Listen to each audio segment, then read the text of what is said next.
Bienvenue au podcast de Petits cours féministes, le podcast où on jette un regard nouveau sur la recherche universitaire et où on jase de la place du féminisme dans le milieu académique, puis de féminisme tout court.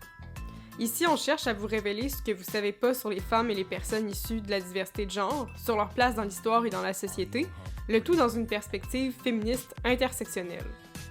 En gros, on discute avec des chercheurs féministes de leur domaine d'études, de leurs recherches, des difficultés d'être une femme ou une personne issue de la diversité de genre dans le monde académique et de mansplaining. Le 24 septembre dernier, j'ai participé au lancement du livre Monique Béchard, une Québécoise pour l'éducation des femmes, un livre écrit par le linguiste Gabriel Martin. Ce bouquin-là, en fait, c'est la retranscription d'entrevues orales menées avec la première femme canadienne-française qui est devenue psychologue.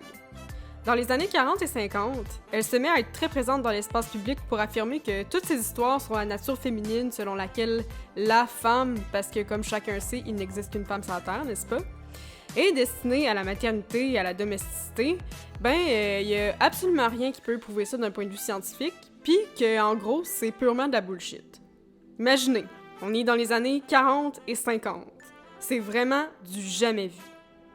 Gabriel a eu la chance de s'entretenir avec cette femme avant qu'elle décède et il a tenu à parler d'elle, de sa vie et de la bataille qu'elle a menée pour faire reconnaître le droit des femmes à l'éducation. Au lancement du livre, j'ai proposé à Gabriel d'enregistrer ses réponses à mes questions lors d'une petite entrevue devant le public rassemblé pour cet événement. Gabriel est le seul homme que j'ai invité au podcast parce que j'estimais que sa démarche était réellement celle d'un allié. Au lancement, il a tenu à inviter 2 femmes, moi et la peintre collagiste Adèle Blais, pour que nous puissions occuper un espace et prendre la parole. Et oui, désolé à tous les dudes qui s'autoproclament alliés ou même pire, qui se disent féministes, mais la job d'allié féministe, c'est bien souvent de s'éclipser et pas de parler à notre place. Voici donc un enregistrement d'une discussion sur la création de ce livre qui, je l'espère, vous tentera et que vous courrez acheter. Il est d'ailleurs disponible dans toutes les bonnes librairies, à Sherbrooke au Musée d'Histoire, ainsi que sur le site des libraires. L'enregistrement est stable. Et encore. Super. Merci Catherine d'être là. Ça merci. fait plaisir. Catherine qui est historienne.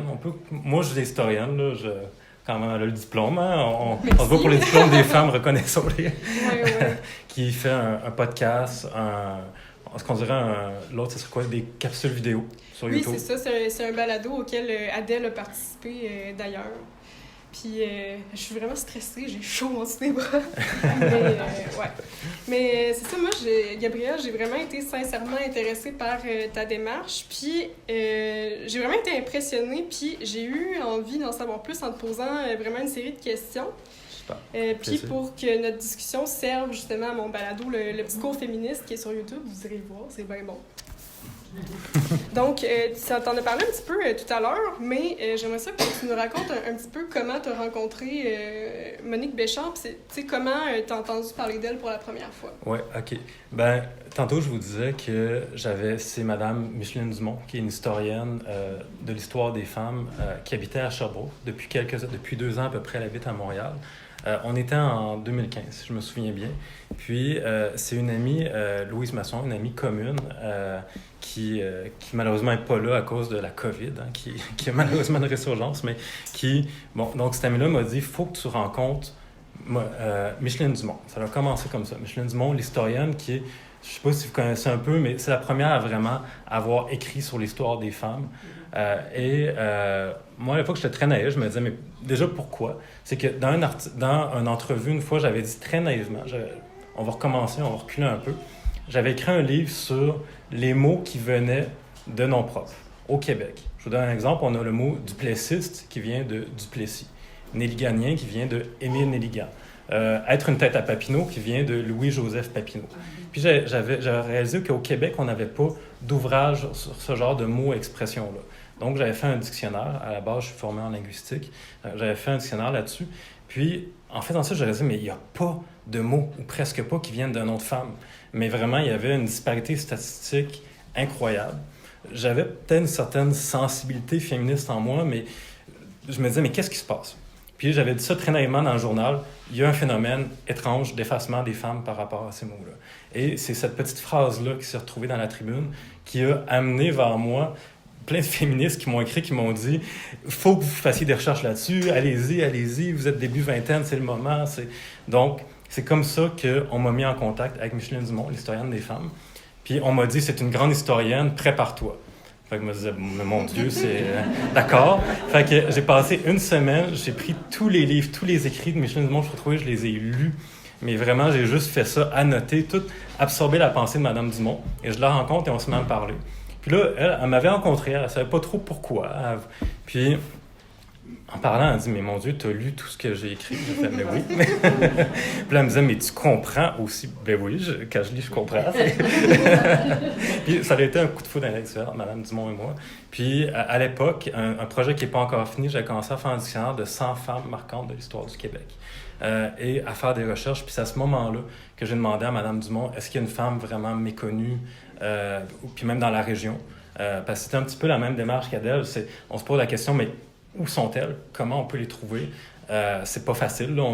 Justement, si on veut écrire sur elles, parce qu'il n'y a rien, ben c'est justement, il n'y a rien. Fait que cette question se pose, comment on les trouve? Puis c'est à ce moment-là que Mme Dumont m'a dit, ben Monique Béchard, elle est intéressante.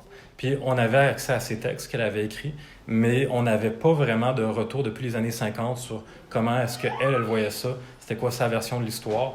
On ne l'avait pas. Puis c'est comme ça que pendant 2 semaines, je suis parti à sa recherche pour la retrouver. Finalement, j'ai téléphoné, on s'est écrit, puis quand on s'est rencontrés, ben, on s'est parlé quelques fois, c'est ça. Puis à l'époque, justement, j'avais rencontré rapidement les filles de Mme Béchard.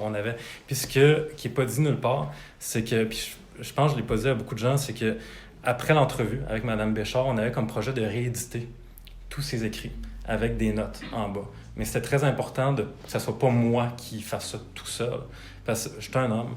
Fait que c'est quand même important que si je fais un projet, que j'implique des femmes. En tout cas, moi, c'est dans mes valeurs. Puis je prends de l'espace public, je prends de la parole publique, ben, je veux les intégrer. Puis si je parle de Monique Béchard et que Monique Béchard est là, ben, c'est bien normal qu'elle ait son mot à dire. Puis elle, c'est ça qu'elle me disait souvent. Elle disait, on a parlé de moi, on a écrit sur moi, mais on m'a jamais demandé qu'est-ce que j'en pensais. Est-ce que c'était vrai? Fait que l'idée, c'était de rééditer un livre, mais malheureusement, quelques mois après que le projet a commencé, son état de santé a dégradé. Fait que le projet est décédé. Puis finalement, c'est quand Maryse, malheureusement après le décès de sa mère, m'a recontacté pour me dire « tu parlais avec notre mère, toi? Qu'est-ce qu'il y en est de toi? » Puis c'est là qu'on a eu le projet. Je disais avec Maryse, est-ce qu'on pourrait faire un petit livre en hommage à ta mère? Puis elle a dit oui, ça serait le fun, ça serait gentil, vas-y. Puis le projet est parti comme ça. Chouette! Ouais. Puis là, tu viens de le mentionner, puis j'ai trouvé ça satisfaisant parce que moi aussi, en effet, quand je fais des recherches sur les femmes, je rencontre beaucoup de difficultés. Puis c'est ça, généralement, est-ce que tu as de la difficulté à trouver des informations? Puis comment tu fais pour pallier à ça? Ouais, trouver des informations sur les femmes du passé, c'est pas évident. Parce que souvent, on parle de l'effacement des femmes, mais l'effacement historique qui est dans les archives elles-mêmes. Parce que les archives auxquelles on a disposition, que ce soit aux archives nationales, dans les fonds en général privés, ben il y a quelqu'un à un moment donné qui dit « ça mérite d'être conservé ». Donc, on peut avoir les archives de personnes connues. Tous les premiers ministres du Québec, à peu près, on peut avoir des kilomètres de documentation mise bout à bout. Mais des fois, sur des femmes qui ont fait des trucs incroyables, on n'a rien. On n'a à peu près rien. Fait que souvent, Micheline Dumont a une belle formulation que je lui ai volée ou empruntée, là, c'est celle-là. Elle dit qu'il faut trouver dans les interstices des archives, trouver les femmes. Puis, souvent, c'est en fouillant dans des petits articles de journaux à gauche puis à droite, qui souvent, plutôt qu'être traités comme une grande nouvelle, quand ça pouvait l'être, c'est un mini-article. Puis là, en recollant les bouts un après l'autre, on fait une espèce de courte pointe où on peut mettre ça ensemble. Puis heureusement, à notre époque, depuis les années peut-être 60, je dirais, depuis les travaux de Mme Dumont notamment, on a accès à une perspective féministe, à une perspective historique sur l'histoire des femmes. Fait qu'on a tout un contexte pour éclairer ça. Puis c'est ça qui est intéressant. Quand on fait la biographie d'une femme, c'est intéressant parce qu'on a son histoire à elle, on a des petits bouts, mais on a tout le contexte, puis on se rend compte que l'histoire individuelle, un peu comme disait Adèle tantôt, finalement, c'est une histoire collective qui se recoupe, où il y a plusieurs éléments, où il y a un contexte, puis c'est là où on comprend le vrai sens de l'histoire. Mais comment on fait, c'est ça, en fouillant dans les archives. Dans ce cas-là, ça a été en faisant une entrevue. Parce que des fois, on parle des femmes du passé ou des femmes de notre histoire. Il y en a qui sont vivantes. Mais moi, c'est ça que je trouve fou. Il y a des gens tellement intéressants qui demandent juste qu'on leur tende un micro puis qu'on leur donne la parole. Fait que moi, souvent, c'est un petit peu ça ma démarche. Il y a quelqu'un qui est là, est-ce qu'on peut aller l'interviewer? Mais je trouve ça fou, comme les femmes sont frileuses à prendre ce micro-là qu'on leur tend parce qu'elles se sentent un peu comme imposteurs. Mais tant mieux si tu trouves une personne qui était willing. Cette remarque-là, elle est tellement pertinente parce que quand j'ai approché Mme Béchard, ben, elle avait une espèce de réticence parce qu'il faut savoir que dans les années 50, il y a des gens qui ont été pas tendres avec elle. On a trouvé des mots où ils disaient c'est un serpent, c'est un... il y a quelqu'un qui disait « Ah, moi, je suis de bonne foi, je veux débattre avec vous dans les revues. » Puis il disait « Vous voulez que les femmes adhèrent à un idéal d'insectes asexués. » Ça, c'est quelqu'un de bonne foi. Puis dans la revue, il avait publié ce texte-là, il disait « Mais voilà, quelqu'un veut discuter de bonne foi avec elle, en la traitant d'insecte asexué. » Ça, c'est un beau... très gentil. Fait que, on s'entend que des années plus tard, elle était passée à autre chose, puis elle dit « Est-ce que je veux me replonger là-dedans? » Puis elle s'était fait quand même assez... rentrer dedans là. Fait qu'il y avait une certaine réticence. Puis il était un peu comme, c'est le passé, Puis il y a cette espèce d'idée-là de est-ce que c'est vraiment de l'histoire? Oui. Parce qu'à quelque part, on est un individu normal, des fois, là, puis on se dit aussi, parce que je suis historique, mais moi, je dis, non, vous êtes intéressante. Votre combat parle à des femmes, parle à des hommes aussi. Il faut qu'on en parle. Là. Mais oui, je pense que c'est important, des fois, de ramener à zéro personne ce que tu as fait, ton combat, il est important là, pour la société. Là. Tant qu'à moi, chaque individu est important, là, mais ça... Oui, il faut redonner la légitimité. Redonner de la légitimité, c'est ça. Là, j'ai une question un peu chaude pour toi. Ouais. Mais ça va être comment intéresser les hommes à l'histoire du féminisme et au mouvement féministe, selon toi? Ça, c'est très intéressant. Vous voyez, ici, si on regarde dans l'instant, j'ai pas fait le compte, j'ai remarqué sur les médias sociaux, qui sont, moi, dans la vie, ça, c'est un drôle de phénomène. Souvent, les gens ont plus de femmes comme amis, plus d'hommes comme amis. Moi, c'est automatique, là, ça fait ça. La moitié de mes amis, c'est des filles, la moitié des amis, c'est des gars. Puis il y a quelques personnes non-binaires, mais vraiment, il y a une répartition. Mais sur Facebook, où je publie des fois ce que je fais, mes idées, je me rends compte que le tiers des personnes qui aiment mes messages, c'est des hommes, et le 2/3, c'est des femmes. Donc, c'est sûr, je ne sais pas si c'est scientifique, là, mais les femmes sont plus interpellées par l'histoire des femmes que les hommes en général. Il y a quand même des hommes qui sont interpellés par ça. Comment on peut faire? Excellente question. Moi, je te dirais, c'est de ramener l'idée que c'est pas juste de l'histoire des femmes, c'est l'histoire... Et Adèle a mis tellement d'éléments dans son présentation tantôt, mais c'est l'histoire collective. Puis tantôt, je vous ai nommé la fameuse Révolution tranquille en disant, est-ce que c'est une légende, est-ce que c'est vrai? Bon, on a une révolution culturelle, mais on la présente tout le temps comme une révolution institutionnelle, qu'on a réformé l'éducation, qu'on a réformé le gouvernement, qu'est-ce qui est vrai. Mais et aussi, on a réformé les mentalités, la culture. C'est une révolution des femmes, la révolution tranquille. On n'en parle jamais, mais c'est qui d'un coup, a eu accès à l'éducation? C'est les femmes. C'est qui a dit notre rapport à la religion, il faut le modifier? C'est les femmes. C'est les femmes qui, après la fameuse revanche des berceaux, ont dit, écoute, on n'est pas des usines à bébés, tu sais. Quelqu'un peut avoir beaucoup d'enfants, aucun problème, tu as le droit si c'est ça que tu veux, mais des femmes qui se faisaient carrément opprimés dans leur corps, dans leur... Tu sais, qu'est-ce qu'il y a de plus d'intime que le corps, finalement? Puis les féministes l'ont dit. J'apprends rien en disant qu'ils disaient comment dire ça, le privé est politique. Merci. Vous voyez? Phrase importante. Phrase importante. Tu sais, donc, le corps aussi est politique, tu sais. Mais c'est les femmes qui ont amené ou qui ont contribué énormément à cette révolution-là culturelle, mais on ne l'aborde jamais sur cet angle-là. Fait que moi, je pense en disant, c'est notre histoire collective. Les femmes, là, c'est inspirant, parce que d'un coup, ça devient une histoire de tout le monde.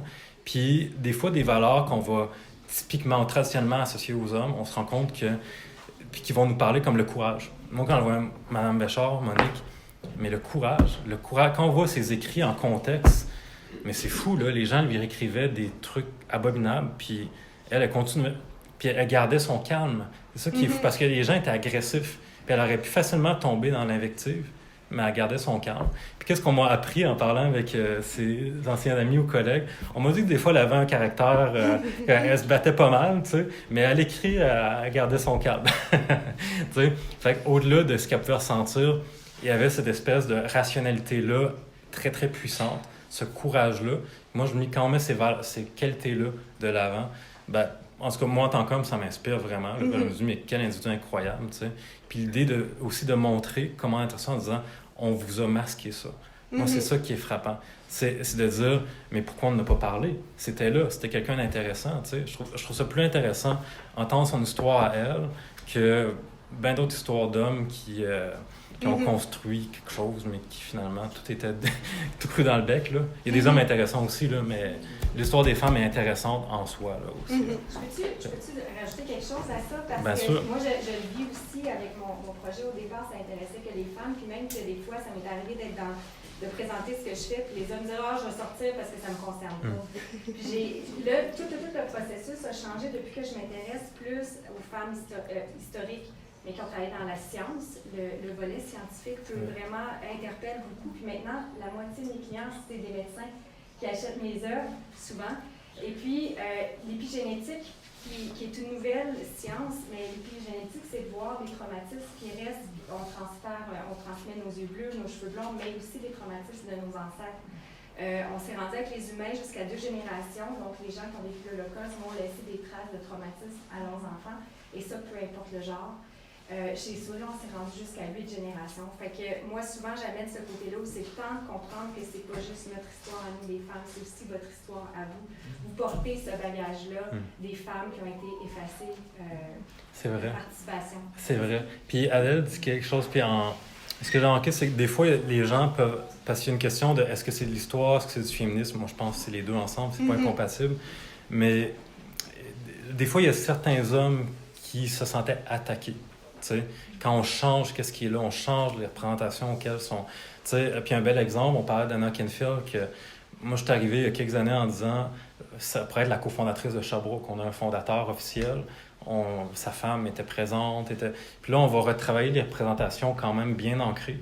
Puis ça, parfois, les gens, ça va les déranger. Parce que c'est comme si on détruit quelque chose auquel ils sont attachés, quelque chose qui est soit rassurant ou ils ont l'impression qu'on introduit une erreur factuelle à la limite. Fait que des fois, c'est leur montrer, non, l'idée que vous aviez déjà là était déjà construite d'une certaine manière, tu sais, est questionnable. Puis, moi, je suis quelqu'un de rassurant, de doux, tu sais. Fait que je pense que des fois, ça aide. Puis des fois, c'est là où l'alliance homme-femme dans le féminisme peut être utile. Parce qu'il y a des places où il y a des mouvements non mixtes, où les femmes ont besoin de dire, on est entre nous, on se sent en sécurité, tu sais.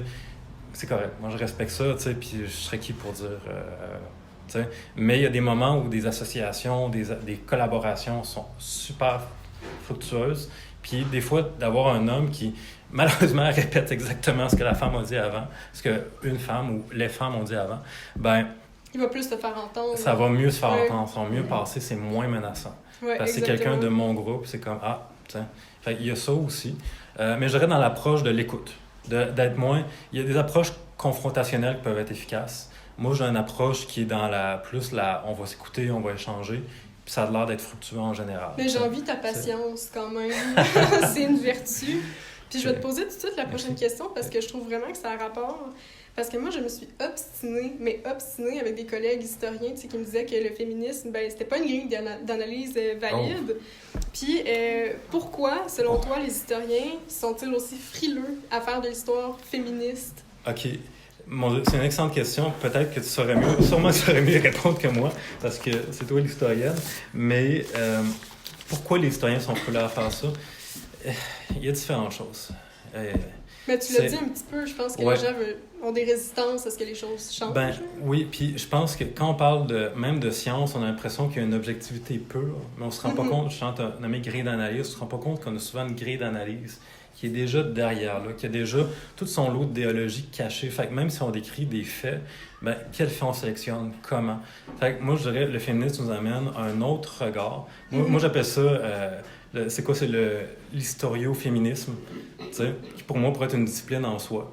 Puis on pourrait décider que oui, il y a un côté militant, puis à la limite, s'il y a des erreurs factuelles, c'est comme n'importe quelle histoire. On peut tout le temps accéder un peu plus à la vérité, se corriger. Fait que tant qu'à moi, il y a de la place pour ça, mais pour répondre à la question, pourquoi? Peut-être qu'il y a des hommes qui pensent que c'est pas leur place, qui pourraient être maladroits, qui pourraient pas... Mais je pense qu'il y a des gens qui pensent que c'est une idéologie. Puis le problème, c'est que souvent, quand il y a un mouvement fort ou un mouvement qui est différent du mouvement dominant, on va l'identifier comme une idéologie.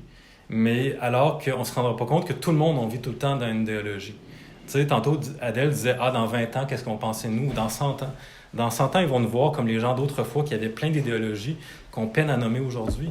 Tu sais, mais on est empreint d'idéologies qui s'entrecroisent, qui influencent notre façon de penser. Fait que je pense que le féminisme va être vu comme une idéologie, alors que d'autres idéologies qu'on n'a peut-être pas nommées ou qu'on voit pas, ils disaient « Ah, ça, c'est la neutralité. » tu sais. Fait que moi, je pense que, à la limite, on pourrait dire « Oui, c'est une approche. » Moi, j'aime une approche.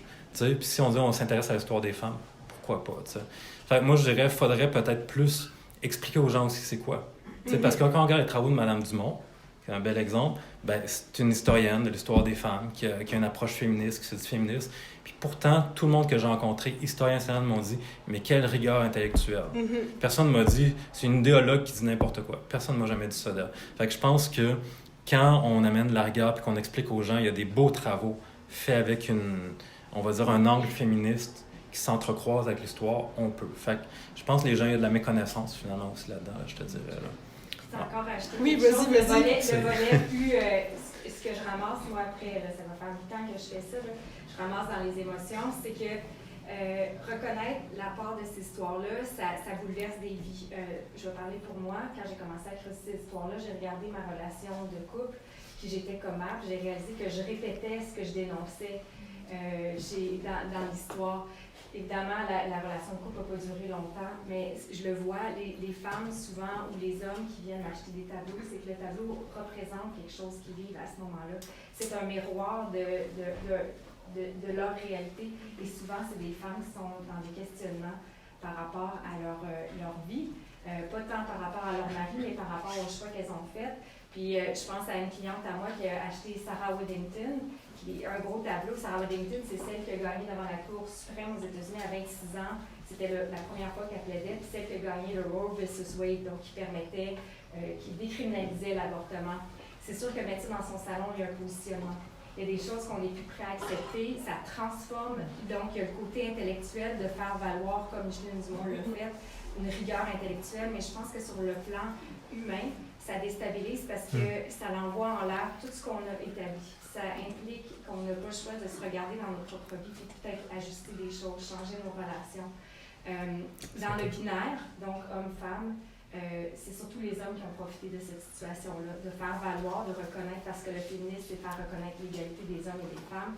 Ça fait que ça change beaucoup, ça peut changer les rapports. C'est fatigant personnellement des fois. C'est s'enligner dans un changement de vie. Puis pour faire du pouce ce qu'elle dit, pour finir une réponse rapidement à la question, c'est j'ai 2 amis qui sont en train de faire un livre sur la pensée critique. Parce que 2 gens qui ont lu tous les livres qui existent à peu près là-dessus, puis ils me disaient il n'y a pas de bon livre sur la pensée critique. Ça vous donne une idée, c'est 2 génies. Là. On parlait de Marie Curie, je les appelle Pierre et Marie Curie, ces 2 amis-là. C'est comme un couple de génies. Puis l'idée de base de leur livre sur la pensée critique, ils disaient les humains, on est beaucoup plus émotifs qu'on le pense. Fait qu'on n'a pas conscience comment les émotions influencent notre rationalité. T'sais. Fait que je pense qu'il y aurait ça dans la réponse. De gens qui disent on est historien, on est rationnel, mais finalement, il y a une petite émotion inconsciente derrière ça. Là. Mais je suis contente d'avoir tout ça enregistré parce que ça me donne des bons arguments pour m'obstiner encore plus avec toutes ces personnes-là. D'un point de vue plus personnel concernant ton livre et tes projets en général, est-ce qu'on te reproche parfois de faire des projets qui sont trop engagés, qui sont trop militants, justement, ou pas neutres? On va le mettre en guillemets. Oui puis non. Je vais vous dire, regardez la pièce ici. Il y a plein de gens incroyables qui viennent nous soutenir. Fait que, il y a beaucoup de soutien. Ça, je vais te le dire. Je te dirais sur les médias sociaux. Des fois, quand j'écris dans des journaux, des trucs comme ça, des petits billets, j'essaie d'être neutre. Beaucoup plus même quand c'est une expression publique écrite, là, j'essaie d'être beaucoup plus factuel, neutre. Puis, on se fait ramasser sur les médias sociaux. Si vous saviez la violence qu'il y a, là. On écrit un fait, puis les gens se mettent à nous attaquer sur...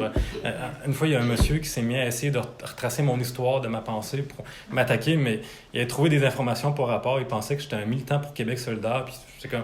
Mais mon Dieu, monsieur, je sais pas où est-ce que vous allez chercher ça. Peut-être que vous m'avez déjà vu serrer la main de Christine Labrie, qui est notre députée, notre élue ici. Je sais pas trop, tu sais, où est-ce qu'il a été chercher ça. Puis, j'étudiais à HEC Montréal, tu sais, puis il y a quelqu'un qui s'est mis à dire que là, finalement, j'étais de la droite. Je suis comme, OK, j'étais un gros extrême droite, puis j'étais un gros woke. Tu sais, c'est fou, là. Fait que des fois, on se fait attaquer pour ça.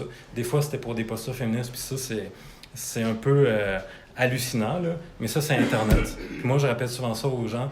ce qu'on voit sur Internet, ce que les algorithmes nous envoient, toute la haine qu'on reçoit, la société, ce n'est pas ça. C'est une petite portion de la société. Fait que des fois, on devient très, mais où s'en va le monde? Non. Quand on va dans la rue, quand on parle avec les gens, quand on se rend compte que, mon Dieu, la majorité des gens ont vraiment de l'allure. Fait que, je te dirais, des fois, il y a eu des actes désagréables là, qu'on pourrait associer à une violence psychologique, là, mais on me l'a pas reproché comme tel. Des fois, il y a eu des femmes qui avaient une certaine réticence, une peur à est-ce que je suis comme quelqu'un qui est un loup qui s'infile dans la bergerie? Qu'est-ce qu'un homme vient faire dans le féminisme? Fait que, dans ce cas, mon approche, c'est comme écouter, voir qu'est-ce qu'il y a. Finalement, qu'on finit par se connaître, ça va bien, tu sais. Honnêtement, j'ai quand même beaucoup de bons qui ressortent. Il y a plus de positifs, tu sais, puis il y a beaucoup d'appui. Je pense que ce qui est plus violent, c'est quand on se fait juste ignorer, là. De se faire ignorer, c'est plus violent que se faire ostiner pendant une demi-heure avec quelqu'un. Bon, au moins, il veut débattre, tu sais. Mais je te dirais, j'ai été chanceux pour ça. Mais tu vois, dans mon cas, souvent, je m'associe avec des gens très différents de moi. Puis c'est tout le temps ça. Est-ce qu'on peut amener un dialogue? Est-ce que la personne, si quelqu'un pense différemment de moi, mais très différemment, là, on va dire quelqu'un qui est misogyne, raciste, homophobe, tu sais, il y a des gens qui seraient, mais c'est intolérable de parler avec cette personne-là. Alors que moi, je vais essayer de voir qu'est-ce qui se passe dans son esprit, pourquoi la personne est comme ça. Puis j'ai lu un livre incroyable qui s'appelle, c'est en anglais, là, mais sans traduire ça, c'est Comment avoir des discussions impossibles. C'est ça, en gros, le titre. Puis, essentiellement, ça disait, si on résume ça à un point, c'est « Soyez curieux ou curieuse ». Une curiosité authentique. Tu sais, qu'est-ce que l'autre a à l'intérieur? Fait que ça a été ma clé pour éviter des... Fait que si on me fait un reproche, moi, c'est comme, bon, ben, qu'est-ce qui se cache derrière? C'est quoi le besoin derrière? C'est ça qui m'intéresse, finalement. Mais j'envie vraiment, encore une fois, ta patience. Je trouve que c'est assez impressionnant. J'ai plein de gens qui m'enveloppent d'amour. C'est ça, le secret, là. On va sortir un petit peu des questions plus chaudes. On va aller plus vers d'autres choses. Selon toi, ça serait quoi, justement, l'étape numéro 1 pour intégrer les femmes à l'histoire, pour plus que ce soit comme une question particulière, mais qu'elles fassent tout simplement partie de l'histoire? Oui, OK, excellente question. Parce que on s'entend que ça fait 50 ans au moins que des historiennes, notamment, et quelques historiens, s'intéressent à l'histoire des femmes, mais ça reste tout le temps l'histoire des femmes. C'est jamais comme l'histoire, tu sais. Puis, même le fameux livre de Madame Dumont avec le collectif Clio, là, sont 4 autrices ou auteurs, si le mot autrice vous fâche, ben, à avoir écrit, c'est un peu comme la grosse Bible, là, on pourrait dire, de l'histoire des femmes, un des ouvrages fondateurs. Puis, ils voulaient l'appeler l'histoire contée autrement. Puis, finalement, ils l'ont appelé l'histoire des femmes au Québec depuis 4 siècles. Mais malheureusement, ça reste tout le temps en marge. Ça reste rarement intégré. Moi, je dirais, c'est qu'il faut continuer d'écrire, il faut continuer de publier, faut continuer d'en parler. Parce que des fois, on publie quelque chose, puis on pense, ben voilà, la question est réglée. Mais si on ne fait pas, comme Mme Béchard, ça fait quelques années que j'en reparle, tu sais. Puis, d'ailleurs, qu'est-ce qui est vraiment agréable, même dans un livre d'histoire du secondaire, à un moment donné, Chenelière Éducation, là, qui font des livres pour les jeunes, ils m'ont écrit, puis ils m'ont dit, on peut-tu publier quelque chose sur elle? Ben oui, elle m'appartient pas, là. Fait que, elle commence à être intégrée. Puis ça, j'aurais dit, plus on en parle, plus ça met de l'avant. Fait que des fois, il ne faut pas s'arrêter à « je n'ai parlé une fois, c'est réglé ». Il faut continuer, revenir à la charge. Puis moi, ce que je rêverais, c'est qu'un jour, il y ait des nouveaux collectifs de femmes, peut-être avec quelques hommes aussi, qui écrivent une histoire du Québec autrement, tu sais, en intégrant l'histoire des femmes, mais en harmonisant ça, mais il faut des gens spécialisés en histoire pour faire ça, là, tu sais. Fait que moi, j'arrive avec ma petite contribution, là, de remettre quelques petites personnes comme ça, mais après ça, c'est à d'autres personnes de reprendre la balle au bon. Tu sais, pour parler de Mme Béchard, notamment, moi, ce que j'aimerais, vous voyez, ce petit livre-là, c'est on plante un jalon, là, mais j'aimerais ça qu'après ça, qu'il y ait quelqu'un qui fasse une maîtrise sur elle, pour c'est quoi vraiment sa pensée, c'est quoi vraiment ses idées, pour développer là-dessus, là. Parce qu'elle a laissé beaucoup de textes intéressants, là. Fait que c'est de continuer la recherche, continuer à écrire. De créer des sources. Créer des sources, oui. Puis continuer à vulgariser, tu sais, parce que c'est pas parce qu'un livre existe que... Tu sais, regarde, il y a quelques décennies, il y a un livre, c'est l'histoire du Québec vue par les Autochtones, je me souviens plus exactement le titre, là. C'était Histoire amérindienne du Québec, quelque chose de ce genre, là. À l'époque, on considérait qu'amérindien, c'était un terme encore... que les personnes autochtones s'appropriaient.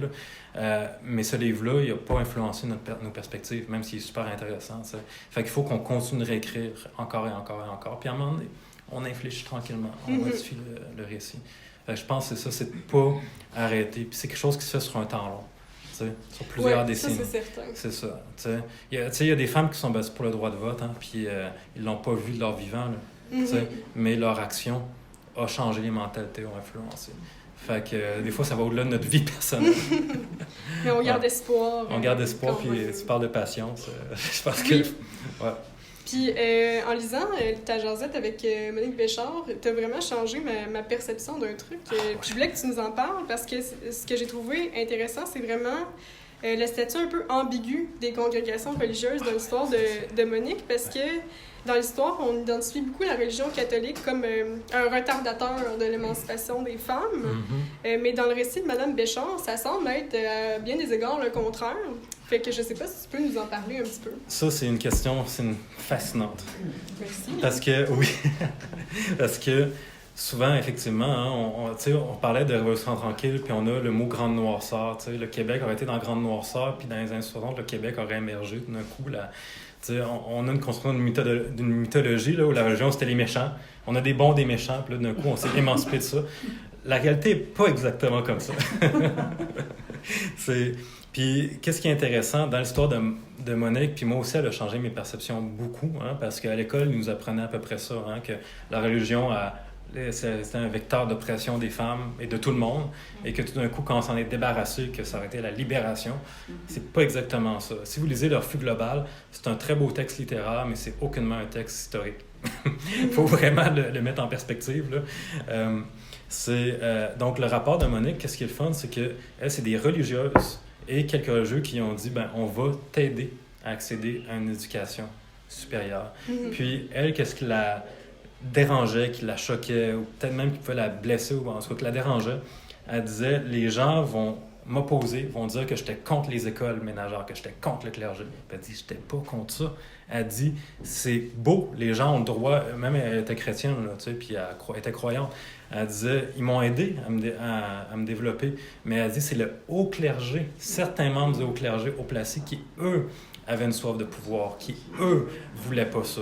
Mais souvent, sous la couverture, une religieuse, tiens, on te passe un repas, tiens, on t'amène là. Un religieux, vas-y, écris, on va t'accompagner. Fait que le bas clergé, les gens qui étaient plus proches de la population, les prêtres directement, tu sais, ou les frères, les sœurs aussi, les religieuses, souvent, il y avait une solidarité, ça peut être une sororité, là, des femmes ensemble, mais aussi on veut ça, on est proche de la population, tu sais. Puis moi, souvent, depuis ce temps-là, je vois tous les religieux qui étaient sur le terrain comme des espèces de travailleurs sociaux, spirituels, tu sais. Puis le haut clergé comme eux, les gens qui avaient plus un rapport au pouvoir, peut-être questionnable, tu sais, ou peut-être plus détaché, tu sais. Puis même là, c'est une caricature, parce que c'est pas parce que quelqu'un est dans le haut clergé qui est démoniaque, là, tu sais, mais ça l'a nuancé beaucoup. Ça a montré que la religion a parfois été un endroit qui emprisonnait les gens, qui les limitait, mais dans d'autres cas, comme dans l'histoire de Monique, que ça l'a vraiment aidé aussi. Mais paradoxalement, c'est aussi des membres du clergé qui lui ont reproché ce qu'elle a fait. Fait qu'on voit finalement qu'il y avait les deux tendances, tu sais. Fait que c'est un peu comme notre époque, hein. On a des gens de toutes les tendances qui s'affrontent. On avait ça dans le clergé, finalement. Fait que c'est ça qui est le fun quand on parle d'histoire des femmes, c'est quand tu ramènes des histoires comme ça, tu te dis, ça nous révèle le fonctionnement de notre histoire générale, tu sais, de c'était quoi la religion en 1940, 1950, tu sais. Puis elle-même aussi était très croyante, je pense, puis ça l'a pas empêché d'avoir des opinions féministes, fait que... C'est totalement vrai, ouais, des opinions, c'est ça, ouais, totalement. Fait que ça nous... Puis ça qui est intéressant quand on se plonge là-dedans, c'est que c'est un autre monde, hein, fait que des fois c'est dur de comprendre ces idées-là, tu sais, mais, ouais, effectivement.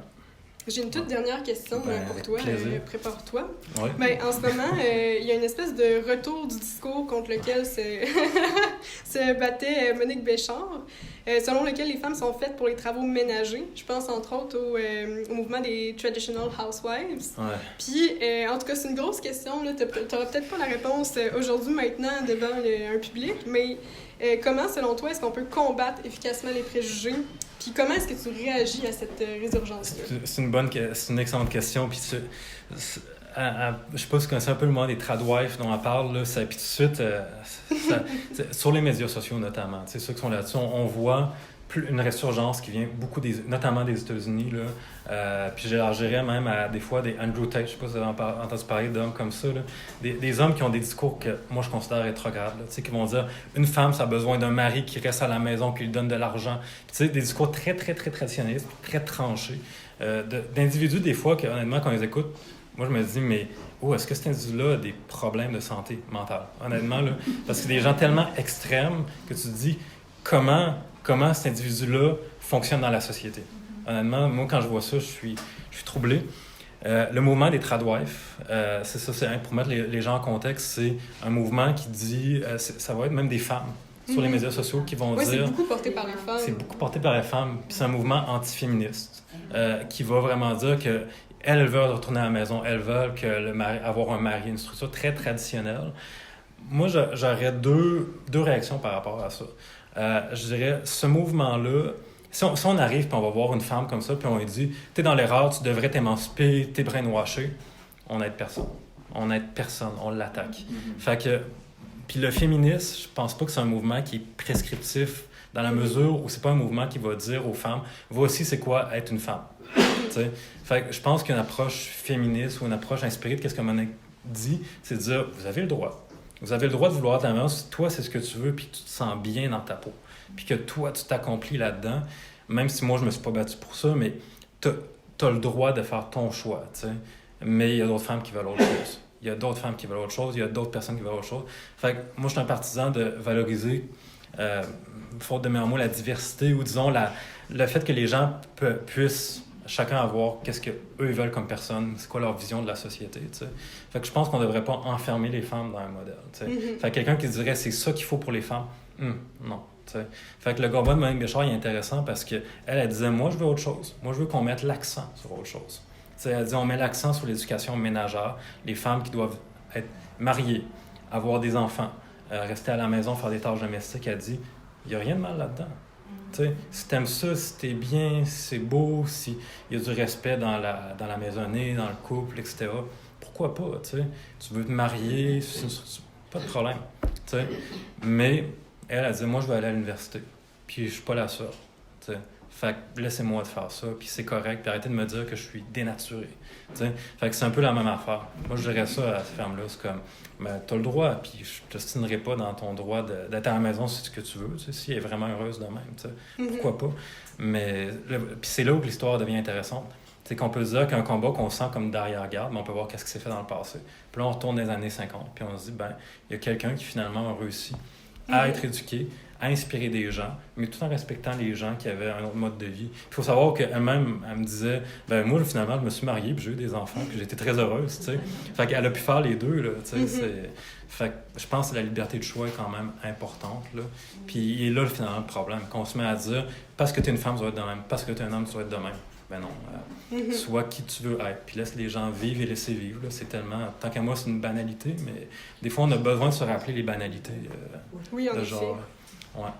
Ça serait pas mal ça. Ben, c'était une excellente réponse à une question très tricky. Fait que je te remercie beaucoup pour toutes tes réponses. D'ailleurs, je pense que ça va faire un excellent épisode de podcast. Oui, puis, merci encore pour l'invitation puis d'avoir partagé ce projet-là avec moi. Merci avec toi, c'est une excellente question. Puis ceux qui veulent réécouter, si on vous a pas endormi, là, je pense.